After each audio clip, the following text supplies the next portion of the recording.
Sir क्या कुछ कहेंगे सर आज के इस कार्यक्रम? देश के प्रधानमंत्री आदरणीय श्री नरेंद्र मोदी जी की सरकार को आने वाले 30 तारीख को 9 साल पूरे हो रहे हैं और ये देश जिस प्रकार से पिछले 9 साल में आधुनिकता की ओर बढ़ा, आदरणीय प्रधानमंत्री श्री नरेंद्र मोदी जी के नेतृत्व में ये देश ने पिछले 9 वर्षों में जिस प्रगति की राह देखी, न सिर्फ एक राज्य में बल्कि हर राज्य के हर कोने में विकास की गंगा बहने लगी।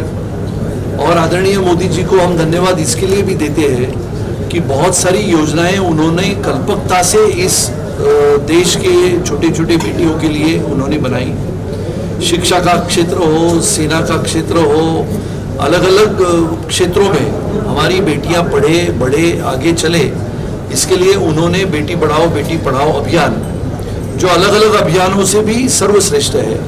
ये देश की छोटी छोटी बच्चियां, छोटी बेटियां आगे बढ़ के आगे बढ़े, इसके लिए बहुत ही कल्पकता से योजनाएं बनाई और वो योजनाएं कल्पकता से वास्तविकता में उतारने के लिए प्रयास किए। और इसके लिए आज अभी हम सभी यहाँ पर बोरीवली में ये हमारी छोटी छोटी बेटियों के नाम पे हमने बैंक के खाते खोले हैं और स्टेट बैंक ऑफ इंडिया के माध्यम से कोई दूसरी में है, कोई तीसरी में है, कोई पहली में है, ये छोटे बेटियों के नाम पे खाते। ऐसे नहीं है कि सिर्फ उनके माँ और पिताजी के नाम पे बैंक अकाउंट है, वो तो सबके होते हैं, लेकिन ये छोटी बेटियों के नाम पे खाता खोल के उसमें करीबन 100 बेटियों के नाम पे खाता खोल के हमने उसमें हजार रुपए भरे हैं। और अगर ये देश भर में ये योजना चली तो हमारी ये बेटियां जब बड़ी हो जाएगी, 18 साल की हो जाएगी, तो उसमें अलग अलग योजना के माध्यम से जो पैसे हम भरेंगे इनके लिए, वो 18 साल के पश्चात जब वो बड़ी होगी और आगे की शिक्षा हासिल करने के लिए भारत में या भारत के बाहर उसको जाने के लिए प्रयास करेगी, तो उस पैसे का लाभ उसको आने वाले समय में शिक्षा के लिए होगा। ये बहुत ही अभिनव अनोखा प्रयोग है और मैंने उसकी शुरुआत हमारे विधानसभा के क्षेत्र में उसकी शुरुआत की है। 100 बेटियों के नाम पे हमने अकाउंट खोले, उनमें से आज जितनी बेटियां यहाँ पर उपस्थित है उनको हमने पासबुक का वितरण किया। एक छोटी बैंक जो हम छुट्टा पैसा वो बैंक में डालते हैं, जब हम सब बच्चे हुआ करते थे तो वो छोटा पिगी बैंक लेके हम भी घूमते थे, ऐसे इनके हाथों में भी वो हमने बैंक दिया है। और ये पासबुक के माध्यम से एक नया कार्यक्रम छोटी बेटियों को हमारे साथ जोड़ने का और उनका जो सपना है उनके दृष्टि से भारत को आगे बढ़ाने का, भारत एक शक्तिशाली राष्ट्र हो, लेकिन वो शक्तिशाली राष्ट्र कब बनेगा जब इन बेटियों को हम बढ़ा के आगे बढ़ाएंगे, तब ये हमारा भारत इनके कंधों पे आने वाले 20 वर्षों के बाद मजबूती से खड़ा होगा। इसके लिए ये एक नया प्रयास, नई पहल, नई दिशा की ओर हमारी बेटियों को पढ़ाने के लिए हमने प्रयास किया। कार्यक्रम भी रखा गया और नए संसद भवन का उद्घाटन किया। पहले बार आज मन की बात का कार्यक्रम हमने सभी ने, आदरणीय प्रधानमंत्री श्री नरेंद्र मोदी जी की मन की बात का कार्यक्रम आज हमने इनके माता पिताओं के साथ यहाँ पर बैठ के सुना। आज 28 तारीख है। इस देश को हिंदुत्व की विचारधारा देने वाले स्वतंत्र वीर सावरकर जी की 140वीं जन्म जयंती है। वो जन्म जयंती के उपलक्ष्य में भी हमने स्वतंत्र वीर सावरकर जी के प्रतिमा को, उनकी पवित्र स्मृति को अभिवादन किया, कोटि कोटि वंदन किया। और उसके पश्चात आदरणीय प्रधानमंत्री श्री नरेंद्र मोदी जी ने नए संसद भवन का आज उद्घाटन किया। ये देश में पहले का जो संसद भवन था, जिसका इतिहास था, और ये नया संसद भवन जो आने वाले समय से आधुनिक भारत की एक नई पहचान बनेगा।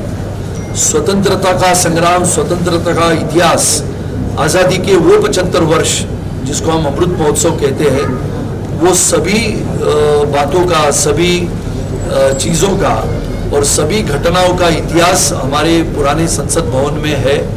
और ये नया संसद भवन जो आने वाले हिंदुस्तान के गर्वशाली, शक्तिशाली होने का एक नया अंदाज हम सबको देगा। आज हमारे पास 545 सांसद है जो हमारे संसदीय क्षेत्र से चुनाव जीत के आते हैं। करीबन 200 के ऊपर हमारे राज्यसभा के सांसद हैं। जब नए सिरे से 2026 में जनगणना होगी, मतदाताओं के माध्यम से नए मतदार क्षेत्र बनेंगे तो वहां पर करीबन 888 का संसदीय क्षेत्र बनेंगे, यानी 888 सांसद चुन के आएंगे। करीबन 300 के ऊपर राज्यसभा के सदस्य होंगे, यानी करीबन 1000 के ऊपर के सांसद जहां पर बैठने की व्यवस्था होगी। आधुनिक स्तर का वो कार्यक्रम उनको जानकारी मिलेगी और हर सांसद को भाषण करते समय या कोई मुद्दा रखते समय अपने पास की जानकारी और पूरे देश भर की, पूरे विदेश की जानकारी अपने साथ उपलब्ध हो, इसके लिए आधुनिक संसद भवन का निर्माण करने वाले आदरणीय प्रधानमंत्री जी को भी मैं लाख लाख बधाई देता हूँ। मैं आभारी हूँ और धन्यवाद कहना चाहूँगी, बहुत बहुत बड़ा धन्यवाद अपने आदरणीय श्री नरेंद्र मोदी जी का, जिन्होंने ये स्कीम चलाई है बेटी बचाओ बेटी पढ़ाओ के द्वारा, कि अपनी देश की लड़कियां और स्त्री एक परिपूर्ण और स्वतंत्र जीवन जी सके, इसके लिए एक बहुत बड़ा कदम है और हम ये शुरुआत यहाँ बोरीवली विधानसभा में कर रहे हैं। कॉन्ग्रेचुलेशंस कहना चाहूँगी, अभिनंदन अपने जो आमदार विधायक हैं श्री सुनील राणे जी का, और सभी ये बच्चियाँ जो आज आई हैं यहाँ पे, उनका भी अभिनंदन। सर, इस खाते से पैसे निकाल सकते हैं? कुछ नहीं, खाते से ना माँ और पिताजी कोई पैसे नहीं निकाल सकते, लेकिन ये जब बड़ी हो जाएगी, अभी जैसे मैंने कहा कि बहुत सारे NGOs काम करते हैं, बहुत सारी संस्थाएं काम करती है, बहुत सारे लोग ऐसे होते हैं जो मदद या सहायता बेटियों को पढ़ाने में, बढ़ाने में, उनकी शिक्षा के लिए मदद करते हैं, जिनका नाम गुमनाम रहता है। ऐसे बहुत सारे लोग ये खाते में पैसा भर सकते हैं। निकालने की व्यवस्था ये जब 18 साल की होगी तब यही कर सकती है, बाकी उस खाते को कोई हाथ नहीं लगा सकता। माँ और पिताजी कोशिश भी करें तो हमको तुरंत पता लगेगा कि माँ बैंक में गई है। इसके लिए ये सबको हमने अभी बड़ी हो जाएगी तो हम सिखाएंगे कि अपना बैंक बुक आगे आने वाले समय में कैसा चलाएं। सर आप अभी महाड़ा में गए थे, बैठक भी किए थे, लोगों का कहना है आप जब से महाड़ा जाएंगे लोगों का जो काम है और तेज सूरज पे गए। मैं तो मिल मजदूरों के लिए, मिल मजदूर ये मेरे दिल का विषय है। मेरे पिताजी विधायक थे, मंत्री थे, लेकिन वो पहले मिल मजदूर थे और इसके लिए मिल मजदूरों को घर मिले। पिछले कई वर्षों से लगातार जिन्होंने अपने पसीने से, खून से इस मुंबई में बसी हुई मिलों में काम किया, चाहे वो उत्तर प्रदेश से आया हो, बिहार से आया हो, महाराष्ट्र से हो, गुजरात से हो, ये मिलों की जमीन तो करोड़ों के भाव में बिल्डरों के हाथ में चली गई, लेकिन जिस मजदूर ने इस मिल में अपना पसीना बहाया उसको हमने घर देने का वादा किया था। उस वादे को पूरा करने के लिए मैंने माड़ा में अभी जिम्मेदारी ली है और मैंने ऐलान किया है, एजेंट को दिखाओ 5000 रुपया मेरे से इनाम ले लो, और अगर एजेंट दिखे और ये साबित हो गया कि ये एजेंट हमारे गरीब मिल मजदूर को भड़का रहा है और उसका घर लेने के लिए प्रयास कर रहा है तो उसको भी जेल में डालने का प्रयास में करूँगा। सर आपने ये भी कहा है कि वहाँ पे जो भी आते बाहर सोने को नहीं रहता है, अगर सोने को नहीं रहते उनको वहाँ पे क्या नहीं, कोने कोने में से आने वाले हमारे मिल मजदूर भाइयों और बहनों को मैं इतना ही कहना चाहता हूँ कि आप अभी बिंदास्त आइए। ये सरकार शिंदे फडणवीस जी की सरकार है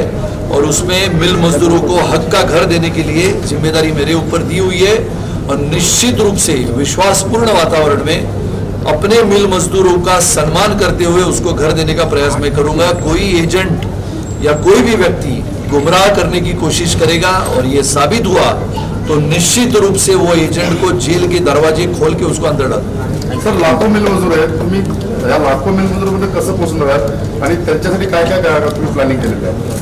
लाखो मिल मजदूर आहेत ही गोष्ट खरी आहे। 1,74,000 गिरणी कामगारांनी रजिस्ट्रेशन केलं होतं, त्यापैकी 15,000च्या लॉटऱ्या झाल्या। पहिली लॉटरी 2012ला झाली, दुसरी 2016ला झाली, तिसरी 2016ला झाली आणि चौथी 2020ला झाली। त्या 15,900 घरांपैकी साधारणपणाने एक 8,500 ते 9,000 घरांचा ताबा मिळाला।